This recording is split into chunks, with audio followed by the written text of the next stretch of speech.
वालेकुम दोस्तों, आज हम आपको बताने वाले हैं हिंदुस्तान की हालत और इब्तदाई कौमों के बारे में। आइए वीडियो को स्टार्ट करते हैं। जमाना है दराज गुजर चुके हैं जब हिंद एक जंगली मुल्क था और बड़े बड़े बनों से फटा पड़ा था। जंगली जानवर और दरिंदे बनों में फिरा करते थे। असदे दरख्तों के साए में रेंगते रहते थे। न कहीं शहर थे, न देहात और कस्बा, न घर थे, न सड़कें। हाँ, कहीं कहीं थोड़े से जंगली आदमी भी बसे थे। वो रीछों की तरह गारों में रहते थे या बंदरों की तरह दरख्तों में बसेरा करते थे। ये लोग कद के छोटे, रंग के सियाह, खदोखाल के, भूडे बदन से नंगे और गलीज थे। जंगल के मेवे, बेर और साग पात खाते थे या उन जंगली जानवरों और हिरनों का गोश्त जिनको वो मारते थे। उनके पास चाकू या छुरे नहीं थे। उनके बजाय चकमाक पत्थर के तेज टुकड़ों से काटने का काम लेते थे। हम उनको पत्थर के जमाने के लोग कह सकते हैं। ये पत्थर के टुकड़ों को रगड़कर आग बनाना भी जानते थे। मुद्दतों तक इन लोगों की यही हालत रही है। उसके बाद आहिस्ता आहिस्ता कुछ तरक्की करने लगे, यानी रहने के लिए जंगलों ही में छोटी छोटी झोंपड़ियां बनाने लगे, पत्तों से या उन जानवरों की खाल से जिनका वो शिकार करते थे। तान भी ढांकने लगे। अब उन्होंने तीर, कमान और नोकदार भाले भी बना लिए थे जिनसे हिरन का शिकार करते थे। उनकी खुराक भी बेहतर थी, जिसके सबब से अगले जंगली आदमियों की निस्बत ये लोग जोर आवर और तनावर थे। ये मिट्टी की हंडियां भी बनाते थे और उनमें साग पात वगैरह खाने की चीजें पकाते थे। ये लोग धातों से काम लेना भी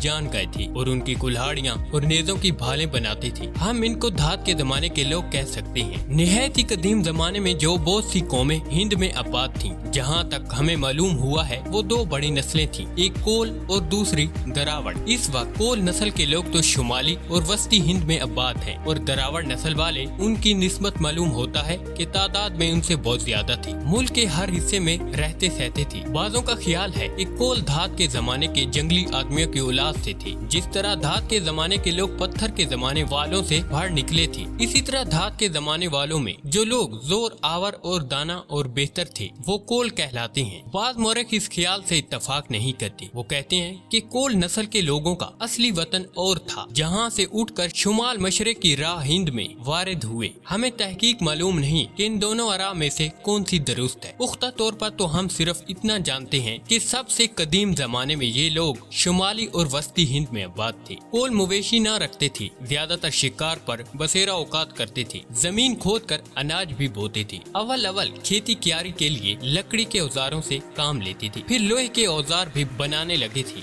ये लोग कबीलों में बने हुए थे। हर एक कबीला एक छोटे से गांव में आबाद था। ये पत्थरों यानी बुजुर्गों की रूहों को पूजते थे और ख्याल करते थे कि वो जंगलों और बनों में रहते हैं। जो कौमें वक्तन फवक्तन हिंद में आईं, कोल के अक्सर फिरके उनके साथ ऐसे मिलजुल गए थे कि अब उनको जुदा करके बताना मुमकिन नहीं है। मगर उनके बाद फिरके ऐसे भी हैं जो हिंदुओं को पसंद नहीं करते और हजारों बरस से उनसे अलग थलग चले आए हैं। इन फिरकों की तादाद 1 दर्जन के करीब है और इन लोगों का शुमार जो उन फिरकों में शामिल है तकरीबन 30 लाख है। ये मगरबी बंगाल, छोटा नागपुर और उड़ीसा और ममालिक मुतवस्सित के पहाड़ी इलाकों में आबाद हैं। भील और संताल इनके सबसे बड़े फिरके हैं। अगर आप ये किताब पूरी पढ़ना चाहते हैं, इस किताब का नाम है तारीख हिंद। गाइस, अगर आपको ये वीडियो पसंद आई है तो वीडियो को लाइक कर ले, चैनल पर न्यू है तो चैनल को सब्सक्राइब कर ले।